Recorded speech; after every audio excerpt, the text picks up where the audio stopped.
Today, we're looking into a really unique kind of self-discovery that happens later in life. Our goal is to unpack some fascinating insights from excerpts of Gender Benson's book, Crossdressing After 40, Embracing Your Feminine Side Later in Life. The author really frames this as a kind of midlife awakening, doesn't she? A path to liberation for many. That's absolutely right. Turning 40, it often is this moment, a time when people tend to look inward, reconsider what's truly important. And for quite a few, this leads them to acknowledge desires they might have pushed down for, well, decades. We'll explore the emotional side, the practical realities too, and really highlight the unique strength and perspective maturity brings to expressing yourself. Okay, let's get into that. The book suggests this pull towards feminine expression. It isn't always something new that just appears at 40. Often it actually started much earlier, maybe childhood or as a teenager. What kind of early experiences are we talking about? Curiosity or Yeah. something else? Well, the book highlights that mix.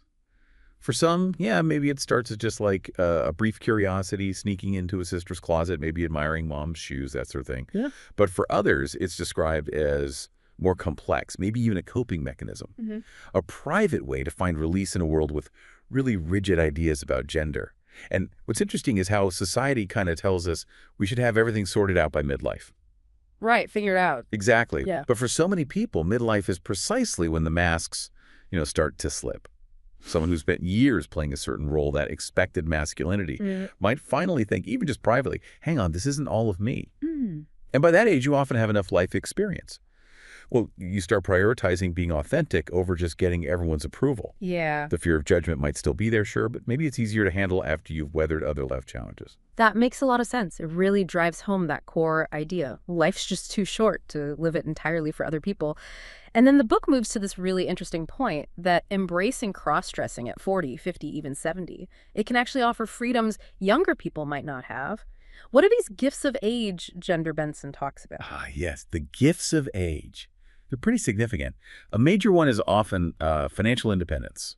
Think about trying to build a whole feminine wardrobe, clothes, wigs, shoes when you're, say, in your 20s.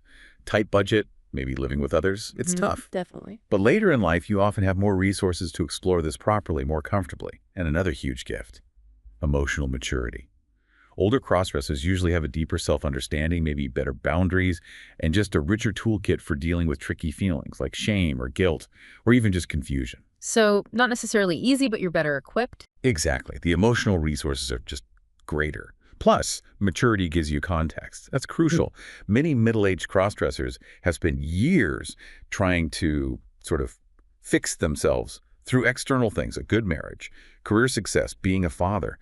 But the longing to express their feminine side, it didn't go away. Yeah. And realizing that, understanding that cross-dressing isn't some temporary phase or a personal failing, but actually a core part of who they are, that can be incredibly validating, life-affirming even.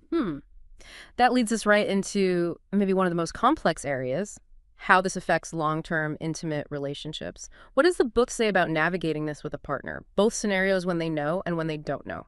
Well, the path usually involves a lot of negotiation, finding compromises, constant communication. Even the most supportive partner likely needs time, space to adjust, especially if this wasn't something discussed at the start of the relationship. But the book suggests that if that foundation of mutual respect and love is there, exploring cross-dressing together can actually deepen the intimacy. It opens up vulnerability, shared experiences. For some, it can even bring back a spark, renew sexual energy. Yeah. Now, it acknowledges that not every relationship makes it through these kinds of revelations. That's reality. Sure. But many do, and some really flourish, Yeah. or they find a way to evolve respectfully. It shows that courage to be authentic, even when it's hard, often earns respect in the end. On the other hand, if the partner doesn't know, well, then you're often living a kind of double life. And that almost always comes with feelings of guilt, anxiety, that constant worry about being found out. That sounds exhausting. It absolutely can be. But the author frames this secrecy as potentially a necessary stage for some. Maybe you need to explore and understand this part of yourself first before you can possibly share it. And look, for people in very conservative situations, or maybe marriages where telling seems genuinely unsafe, secrecy might feel like the only way to survive emotionally. So while living with that tension is draining, the book emphasizes that it doesn't make the expression any less real or valid. Your feminine side still needs care and safety, even if it has to stay hidden for a while. That's a really compassionate perspective on a tough situation. What about those who are navigating this journey solo? Maybe they're divorced, widowed, never married. What does that look like? Different challenges, different freedoms. It's interesting. The book suggests that being alone can actually be really fertile ground for this kind of exploration. Dressing then becomes less about performing for someone else and much more about connecting with yourself, with your own femininity, maybe just finding pure joy in it. A more internal focus. Exactly. And the book observes that solo cross-dressers in midlife often develop a really confident sense of their own style, their own purpose in dressing. They might start venturing out in public more, maybe join support groups, and technology has been a game changer here. Online forums, YouTube, private social media groups, they offer ways to learn, share, connect. You don't have to be totally isolated, even if you're not ready to tell family or friends yet. That's a vital point, finding community. And it seems like going through this process, especially later in life, it must prompt a real rethinking of masculinity and femininity, right? Questioning those rigid boxes. Absolutely. The book explains that by embracing their feminine side, people often become more, well, integrated human beings. They're not stuck Mm. in one narrow gender role, but as the author nicely puts it, they're kind of dancing between them. Dancing between them, I like that. Yeah. And this integration can have really positive ripple effects. Someone might find they become a more empathetic father or a better listener, maybe more creative, or just more emotionally available as a partner.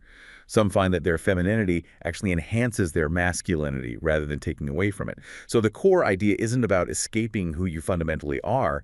It's more like returning home to your whole self, maybe for the first time. Okay, let's shift gears a bit to the practical side because, bodies change as we age, metabolism slows down, hair might thin. Things are different at 50 than at 20. How does the book handle these physical realities? Do they get in the way? It definitely acknowledges them. These are real things to consider. The book might offer, say, styling tips for thinning hair or advice on choosing clothes that work well with different body shapes that come with age. Many older crossdressers find real joy in cultivating a mature, elegant, feminine style. Maybe leaning into classic dresses, tasteful blouses, rather than trying to copy youth trends. It's about aligning how you present yourself with your age, and that can feel really right, really satisfying. Logistics matter too, like managing your time. If you're still working, maybe you have family responsibilities. Carving out time to dress takes planning. It might mean late nights, or maybe using a business trip as a chance to explore your femininity away from daily life. And the closet itself. Yes, the closet. Whether it's, carefully hidden away or it's become this sacred, dedicated space for your feminine things. Yeah. How you manage that reflects how seriously you honor this part of yourself, Go ahead. even if nobody else sees it, and that matters. And running through all of this, maybe the most powerful realization for someone on this journey is finding out you are not alone. Oh, absolutely. It's quite eye-opening. The book points out that there are literally thousands of men, 40s, 50s, 60s, older, who are starting to explore this or maybe returning to it after years. And how they express it is incredibly varied. You have part-time dressers, some who fully transition and identify as trans women, others doing drag, some just quietly wearing feminine undergarments. There's no single script. A whole spectrum. Exactly. What ties them together is this deep personal need to express a part of themselves that feels authentic and frankly beautiful. Hmm. And when they connect with others like them, maybe in a local group or online, it can feel like stepping out of the shadows into the sun for the first time. Mm. The book really emphasizes how technology has blown the doors open for finding community and learning, making it accessible even if you're not ready to involve your immediate circle. So, looking at the bigger picture from this deep dive, it seems cross-dressing after 40 isn't really about a midlife crisis or going backwards somehow. It sounds much deeper. That's precisely it. The book strongly reframes it away from crisis. It calls it a blossoming, a delayed, defiant blooming of self. Huh. Which really makes you think, doesn't it? What does it take to start that blooming? Well, it takes real courage to embrace your feminine side when society often links that expression with shame. It takes wisdom to know yourself, know what truly nourishes your spirit. And it takes grace, I think, to honor both the person you've been and the person you're becoming. Whether someone dresses every day or just occasionally, whether they're completely public or deeply private, sharing with a partner or keeping it sacredly personal. That journey is theirs. Yeah. And the book's message is clear. It's valid, it's beautiful, and it's absolutely worthy of celebration. So here's to the quiet bravery of lipstick at 50, the late-night first outing at 62, the long-ignored wish finally granted at 45. It's not too late. It never was. Because femininity has no expiration date, and neither do you.